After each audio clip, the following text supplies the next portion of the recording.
That was a cute attempt, kid. Maybe if you try harder next time, you might just land a hit.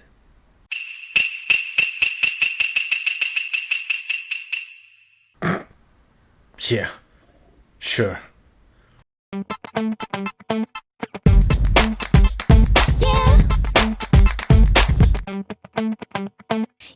Hello and welcome back to the KenOhwee Channel, and I'm very excited for today's episode because I'll be talking about one of my favorite action figure lines of all time, and surprisingly one that I have not talked about until today, the 1000 Toys action figure line. And for today, I managed to get my hands on DANTE, which was based on the Devil May Cry 5 video game. Wow. This was a hard figure to get in Australia, so it did cost a lot, but I'm happy I got him, and I got Nero too, so I'm having a bittersweet feeling going on here. This is the Deluxe edition as well, that's why it's so precious to me now. Even the box design is great, and I don't even want to open this, but I have to. I've come this far, so I'll be taking my sweet time on this review, so strap in everyone, bring out your popcorn, and without further ado, let's take a closer look. Guess I get to see it with my own eyes.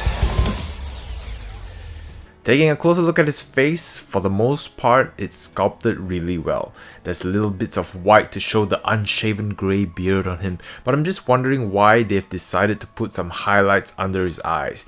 If they were trying to emulate the wrinkles like the game, it didn't turn out as they thought, because Dante just looks sick and exhausted all the time now. But my biggest gripe, this gap on his forehead, which makes his hair look like a wig, really bothers me. It used to be a lot bigger, but after a few adjustments it got better, but every once in a while the hair pops out. I'll test later to see if other faces have this issue. Let's talk about his jacket. To my delight, it is actually removable, and the way I do it is push his hands back and you can remove them easier. And they've put wiring from this end on the front going all the way back to the jacket, and also on the collars as well. So the jacket itself is posable, which is great, and the detail is amazing on the outside. Inside looks really messy, and it does show in some poses, but in terms of general outlook, unfortunately, it does look very puffy on the figure. He looks like those people who buys fashion online and it comes in one size larger, and it does limit his arm articulation a little bit, so as much as I appreciate the amount of effort put into this jacket, it does compromise on looks and practicality a little bit. And if you decide to take out his jacket, unfortunately he has this large peg which is used to peg his weapon into. If you had the jacket on, there's a little hole that this peg could poke through, so the jacket hides it a little bit. So you kinda have to choose which one bothers you the least, the puffy jacket or the exposed pegged back. Let me know your pick in the comment section down below. And they've even provided this crest which can be placed within the hole to hide it when you're not using it, but is not pegged into anything, so it tends to fall off often. And his figure joints, they did a really good job in concealing it when he's just standing, but his wrist peg is quite tall so it stands out, and his knee joints, look at that, oof. I wish they did something more to blend this with the trousers, but this is what we got instead. Now that we've got the bad things out of the way, which may seem like a lot, but again, if you're like me who paid $150, excluding tax and shipping, to get a 6-inch figure, you'd want everything to be perfect. So if you can live with all the negatives I mentioned earlier, then you'd be really happy with this figure. The paint application is amazing. The matte colors on his body and a few shadings with gold highlights for details on his boots. His body is made out of soft plastic, so it's flexible when doing ab crunches. If you take off his jacket, his sleeve has all these cuts, so they still maintain the looks without the jacket. His proportion is also great. Veins popping out from his forearms and muscular looking arms. I mean, if this figure is standing on your shelf, it's going to turn heads because it looks really good. And also the fact he's Dante. But you don't get a lot of figures with cloth material pulling it off like this. So overall, not perfect, but still a great job nonetheless. What'd you lack? Is this? Let's move on to his articulation, and there's also plenty to talk about here. His head is on a ball joint, but he can't look up too far, sadly, because of his hair possibly popping out, but he can look down a bit.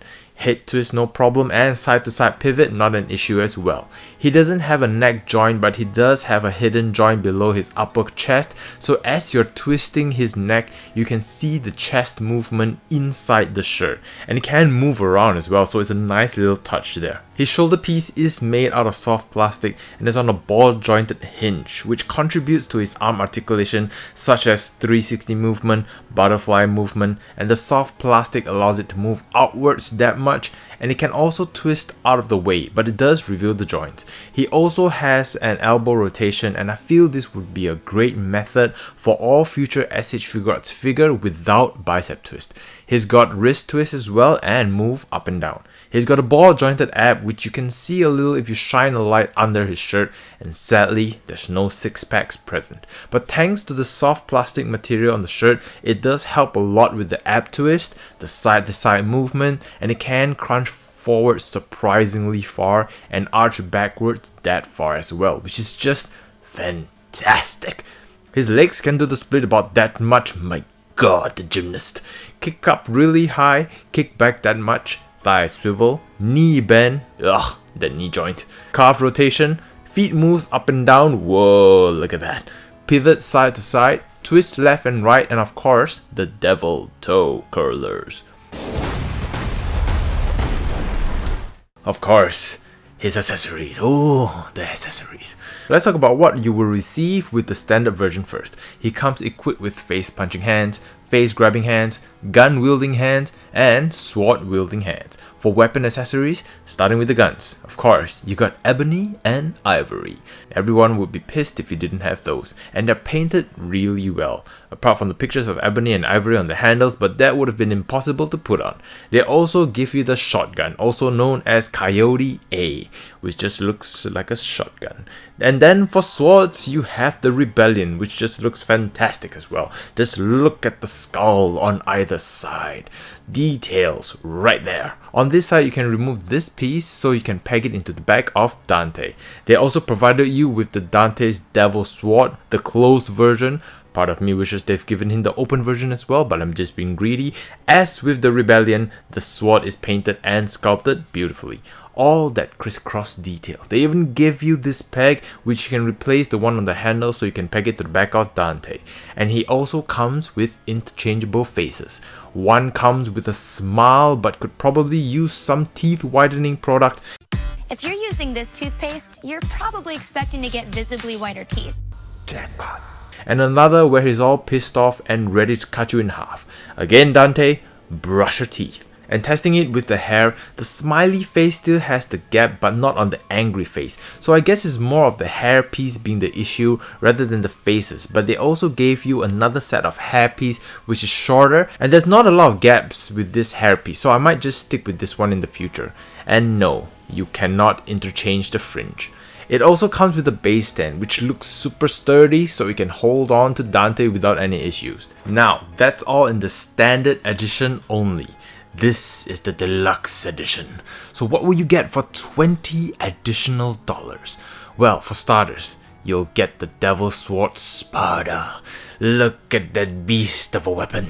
It looks amazing. Funny enough, the tips are made out of soft plastic, even though the other two swords were rigid.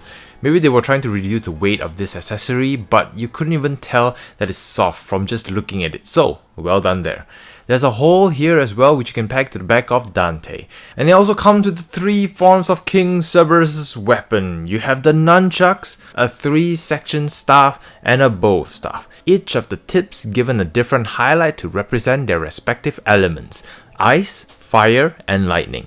And something to note, all of these weapons, included the ones mentioned earlier, does not have any die-cast metal in them, so it's extremely light. But the good thing is that it doesn't look like it, so you can have Dante wielding any of them without worrying about putting additional stress to his joints, but still maintaining his badass look.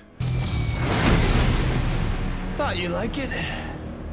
And here is the 1000 Toys Dante standing next to other figures for scale comparison. So, in summary, It's been a while since I went in depth on a figure, but I really enjoy doing it every once in a while. This is an expensive figure, so it would definitely take a lot more consideration before making that purchase decision. And for me, I will still say this could easily be a top contender for the best action figure of 2020. It comes with a ton of accessories, the figure's articulation is amazing, and the look is good enough. Although, certain choices that were made did take this whole package away from being the perfect action figure, but all in all, it's still an amazing action figure to put on your shelf. Now the real question is it worth spending the additional $20? And it really depends. If you're like me, I really like having more weapons for an action figure, and that Sparta sword is the only reason why I forked out the additional $20. But I still don't think it's worth its $20 asking price, because the King Cerberus weapon, aside from the bow staff, is tedious to play around with due to the chains, and you're always concerned about breaking it because the chains look really frail, so they're mostly kept in the box. And you just be as happy with what you'll have in the standard edition than the deluxe edition. But whichever way you decide to go, I'm sure you have a great time with this package. I still wish they'd released the other set of Dante's weapon. I want the Kalyan and... Ooh, if they gave us that instead of King Cerberus, then yeah, it's worth $20 extra, but oh well. With that all said, thank you all very much for watching this review. I do hope you've enjoyed it, and if you did, please help lend your support by hitting the like and subscribe button for more videos in the future. Do let me know your thoughts about this figure in the comment section down below, worth the purchase or easy skip. Thank you all very much for watching, I truly appreciate it as always, and I'll see you all in the next video.